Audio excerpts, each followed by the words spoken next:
There's something very stirring about the sound of the shofar that reaches into our core. And we would call that the soul of the shofar. So what is that soul? That's what we're going to be exploring tonight. In order to do so, we need to set the ground for the holiday of the shofar, Rosh Hashanah, and for Jewish holidays in general. So we have a principle. It's expressed by the Siva Shalom, the Slonim Rebbe.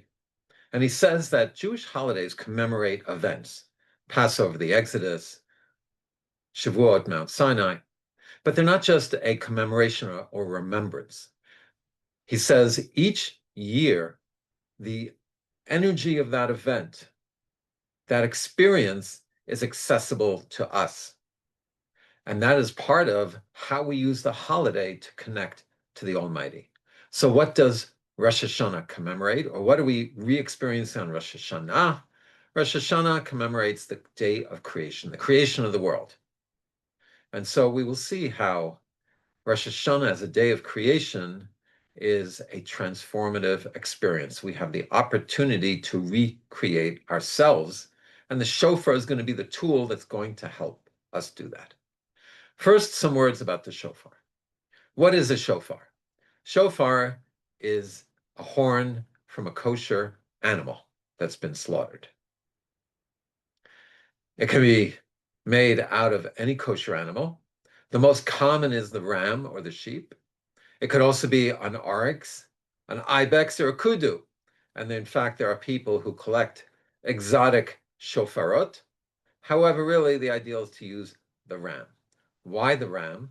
So here we start getting into the reasons why we blow the shofar and what it is meant to evoke within us.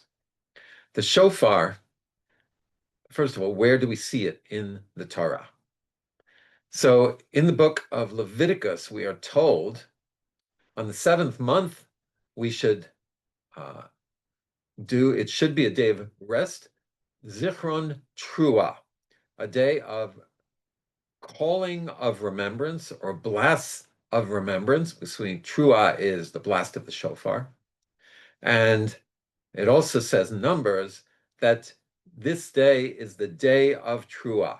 Notice in the Torah, it's Tishrei is the 7th month, and there's actually a debate in the Talmud of whether the world was created in Nisan's Passover time or in Tishrei before the high holidays.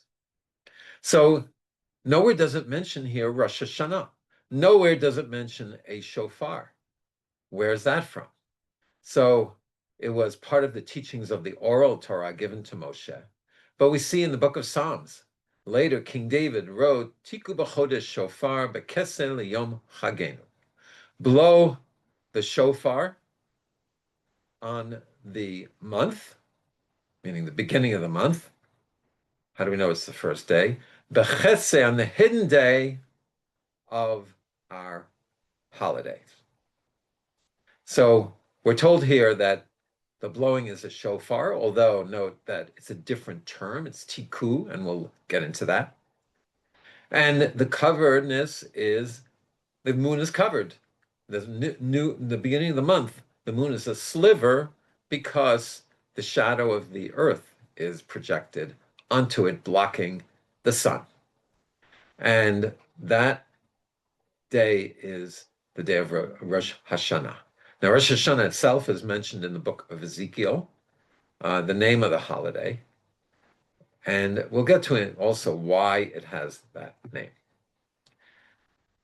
Now, why the ram?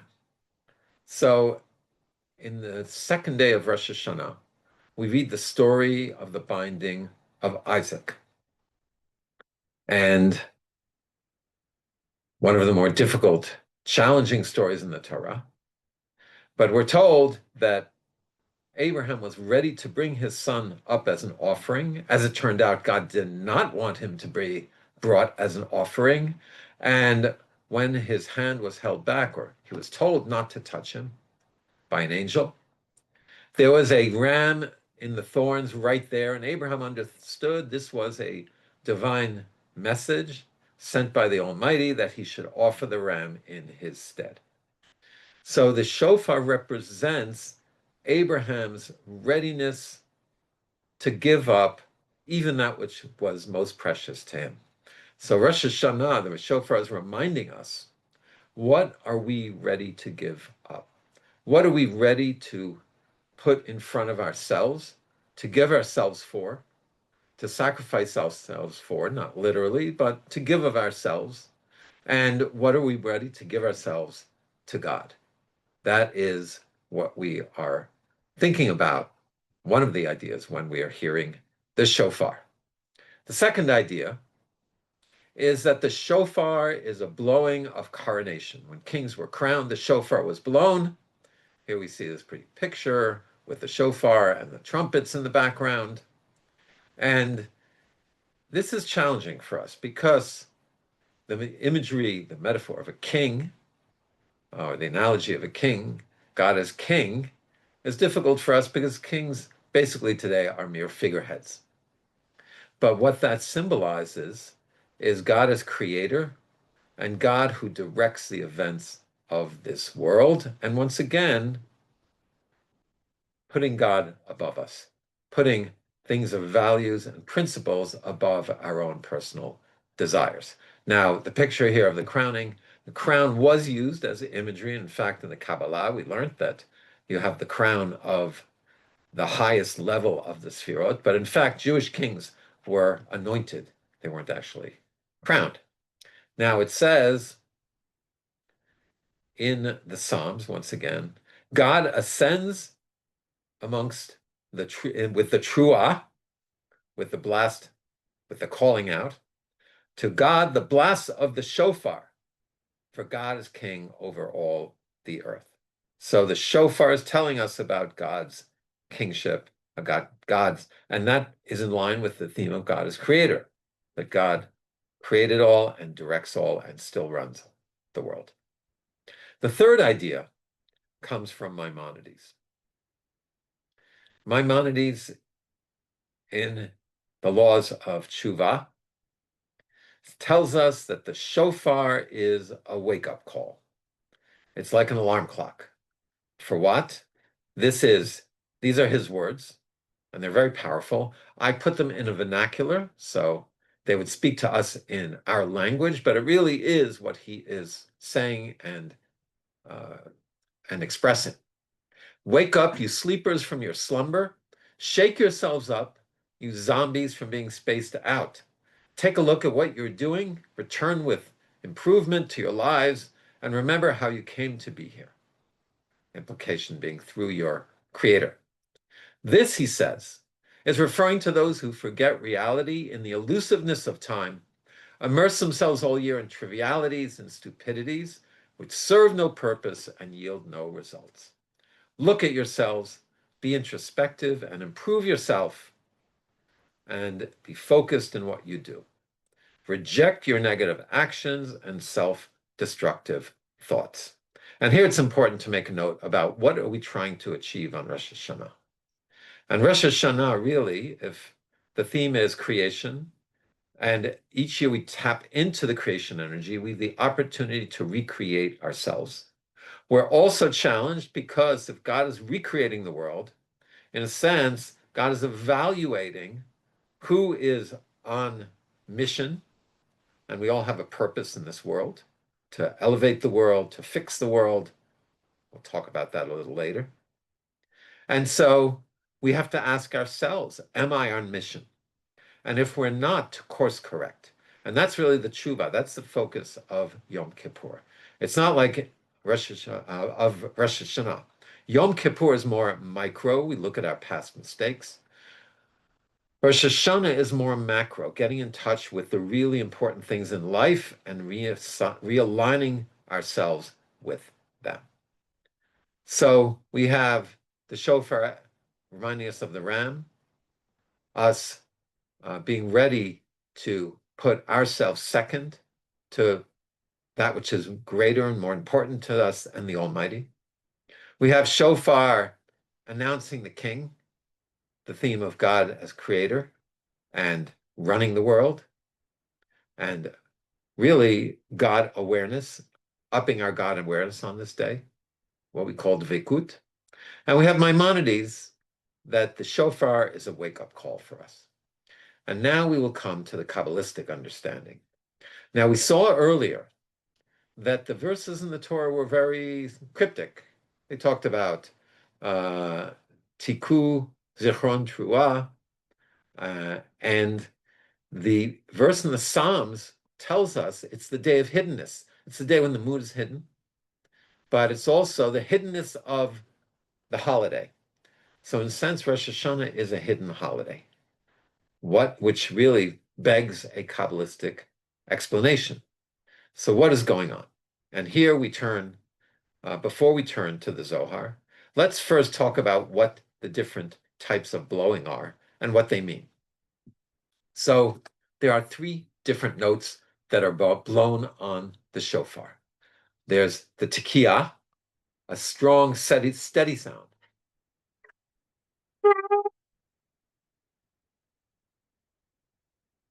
There's the bottom one, truah, which we saw mentioned in the Psalms and the Torah as well.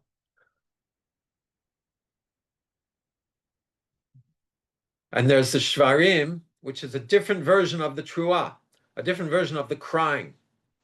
And that would go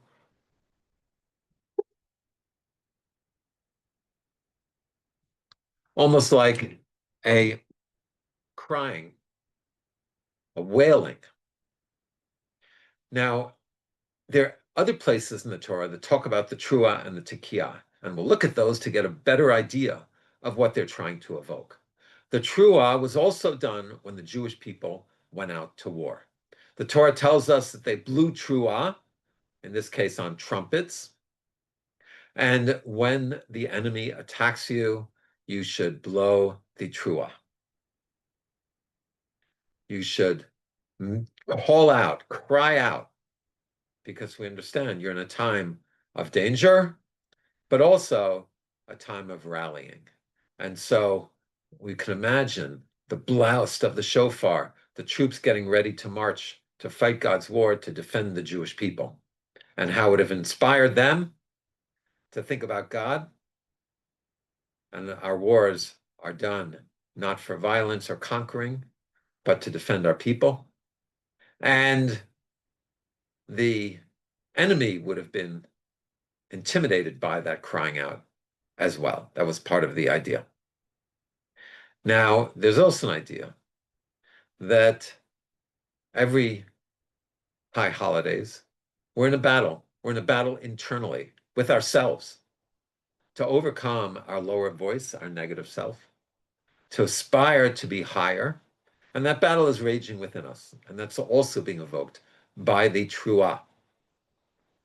The other sound, the tekiah, it says, was on your joyous occasions, on your holidays. You should sound the tekiah, and that would call the people to gather together. So tekiah is from a place of wholeness, of unity, of unifying, of being together. Not a place of trepidation or a place of having to put oneself in danger. So how do those fit in? So let's look at the sequence of the blast to understand these two messages and how they juxtapose. The sequence of the blast is tekiah, then truah, then tekiah. And what is that meant to evoke? What is the message? So the tekiah we come before is coming before God, and God is with us even when we've made mistakes over the past year. But we come with a sense of self, with a sense of self-confidence, with a sense of maybe too much a sense of self-assurance. And the truah, the wailing, is where we start to take ourselves apart. We start to question ourselves. We start to break things down and open up and then cry out to the Almighty. After we've gone through that process, we then can go back to the tekiah. We can put ourselves back together and have a new sense of mission and purpose. And we do it 3 times because the first one is for our brain, for our mind, our thoughts. The second one is for the heart, for our emotions, to pierce our emotions. And the third one is for the body, to hit us viscerally. And when we hear that sound of the shofar, there's something, as we said, very piercing that goes to the depth of our being. There's also, in blowing the shofar, something very deep. There's the breath coming out of us, which in a sense, sometimes words are not enough to express what we want to say. And so we can only call out. That is the sound of the shofar. Now, when we do this series of 9 blasts, there's a question, what is truah? Is it the 9 blasts in the middle, the broken up? Is it the shvarim, which is the 3 wailings? Or is it the sobbing? So we do all 3. We do tekiah, truah, tekiah, the sobbing. We do tekiah, shvarim, tekiah, the wailing. And we do tekiah, shvarim, truah, tekiah. And the 2 together, because we're not sure which is the truah. So in the end, we wind up doing 30 blasts. We do those 30 blasts 3 times for a total of 90, and then we round it off to 100. And that's how we get all of these different shofar blowings, and this is the structure of it, so you understand a little better. Now, back to our hidden question. Why isn't the shofar mentioned in the Torah itself? What is the blowing? Why don't we do it on? Why doesn't the Torah tell us that it is done on Rosh Hashanah? So we turn to the oral tradition. And that part of the oral tradition is our Kabbalistic teachings. And here we're going to go deeper and look at the Zohar, which is the teachings of Rabbi Shimon Bar Yochai, the Zohar, who lived in the time of the Roman period. He was one of the great rabbis of the Talmud, but also a mystic, a Kabbalist, spent 10 years in a cave with his son, and then another 2 years. And we understand that in that time he received these deep teachings from above. And what does he say about the shofar? It's quoting a verse from the Psalms. Happy is the people who know the joyful sound, the truah. They walk in the light of your countenance. They walk in God's light. Now the Zohar says, notice it doesn't say the people that hear the shofar or blow the shofar. It says the people that know the truah. And this is like the sages who live in the atmosphere of the Holy Land. The Talmud tells us that if you're in Israel, you have extra wisdom and extra holiness, so they are able to have this insight. And they know the truah, the mystery of the truah, as it is written. And here's the key verse, because the Zohar is saying this very succinctly and cryptically. You shall break them with a rod of iron. What are we breaking? So we're told that we're breaking the midat hadin. We're breaking God's potentially negative judgment. We're breaking the negative energies that we might have brought into the world over the past year. And then it says, is there another people like Israel who know the supernal mysteries of their master so they can come before him and bind themselves to him? All those who know the mystery of the sound of the shofar are drawn near and walk in the light of the countenance of the Holy One, blessed be he. This is the primeval light that God treasured up for the righteous. So let's unpack this. So we're saying by breaking through those negative energies, by breaking the negative judgment, then we can be in God's light. And that's really Rosh Hashanah, is the experience of feeling close to God, of feeling God's light, of experiencing God's surrounding light in the creation, which is celebrated on this day. And what is a reference to the primeval light? So at the beginning of creation, it says God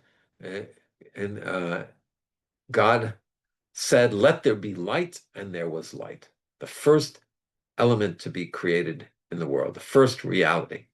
But then it said God divided between the light and darkness. And we're told, the rabbis tell us, that the light of creation was hidden away for the righteous, and we were brought into a reality of black and white, of light and darkness, of dualism.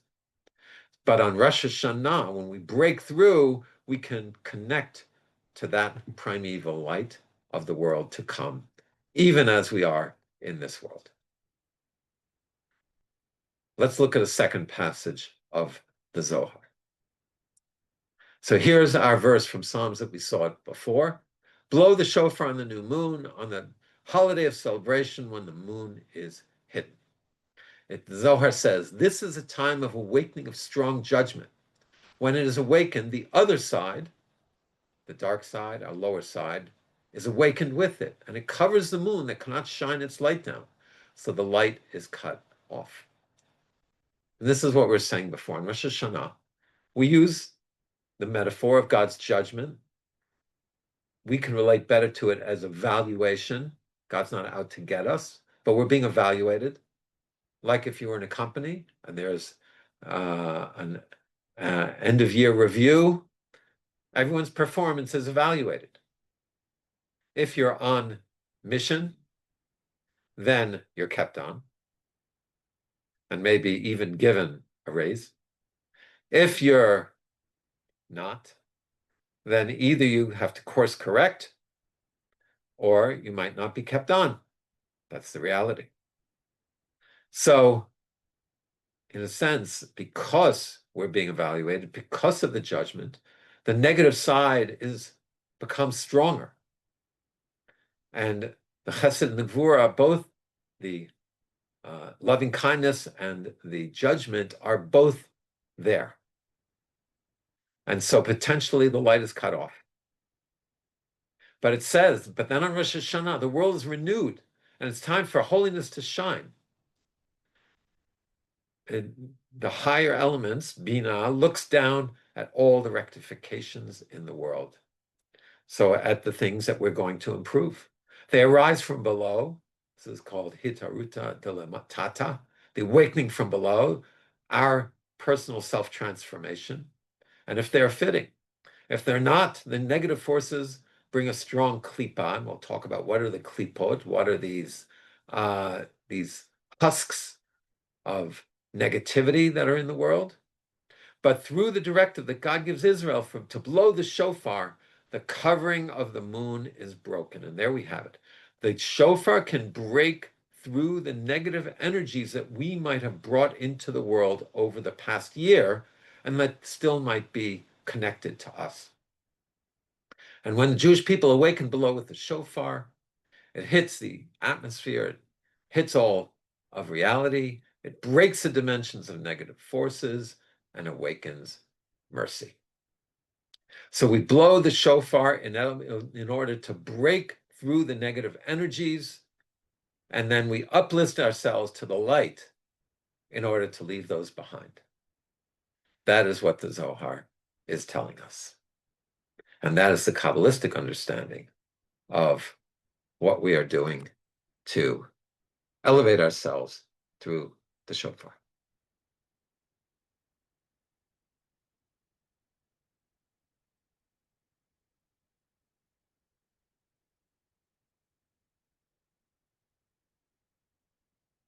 Now,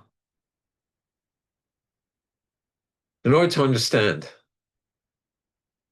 this idea of klipot, this idea of husks, and the negative energies, and what we're supposed to be uplift on Rosh Hashanah, and how we are here to fix the world, we've got to go back to our original Kabbalistic understanding of creation.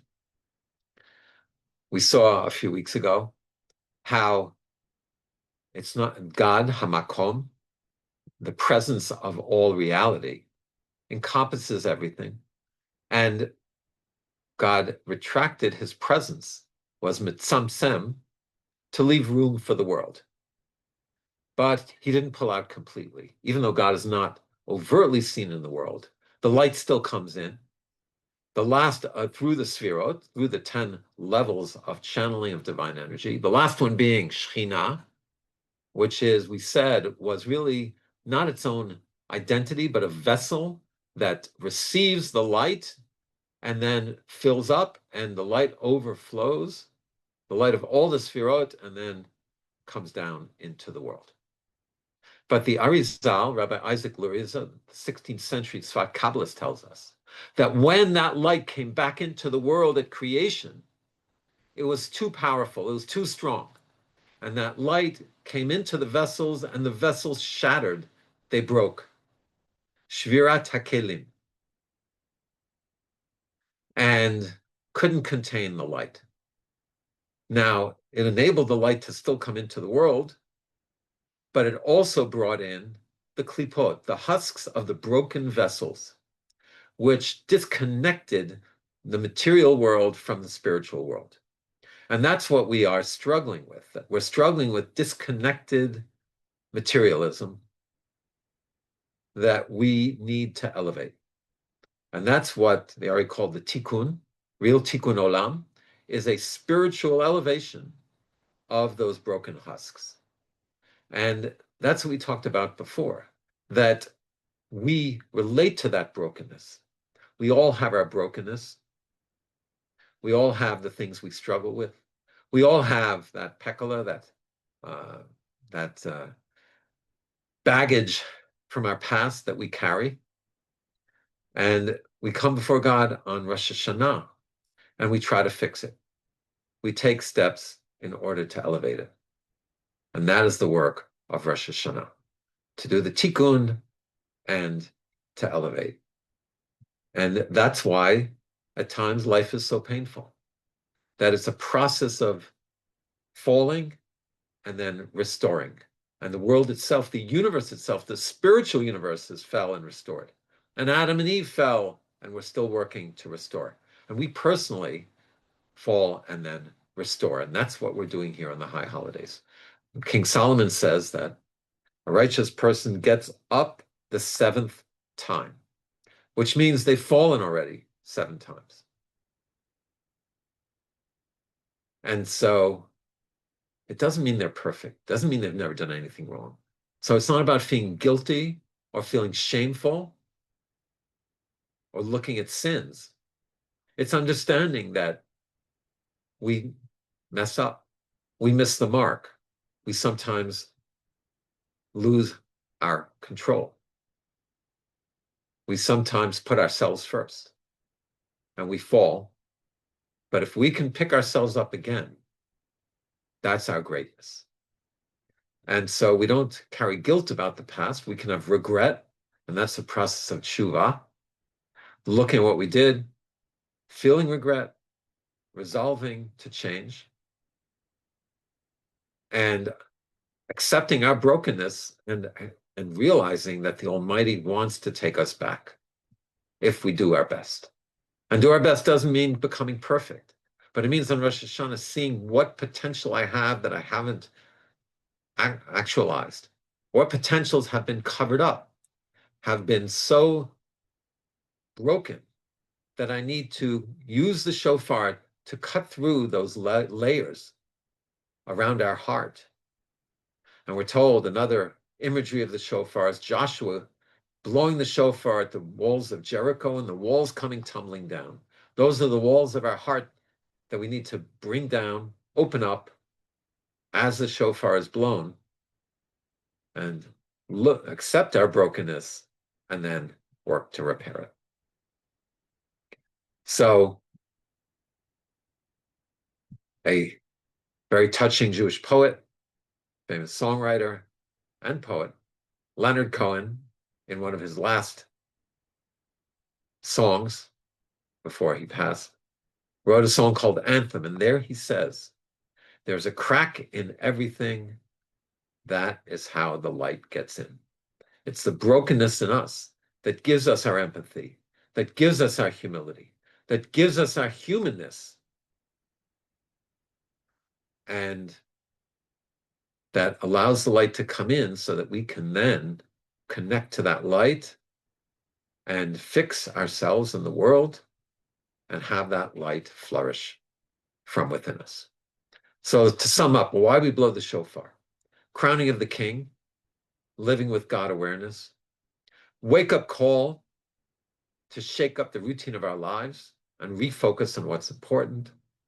The ram of Isaac, the shofar of Isaac, aligning our will with God's will, with a higher will.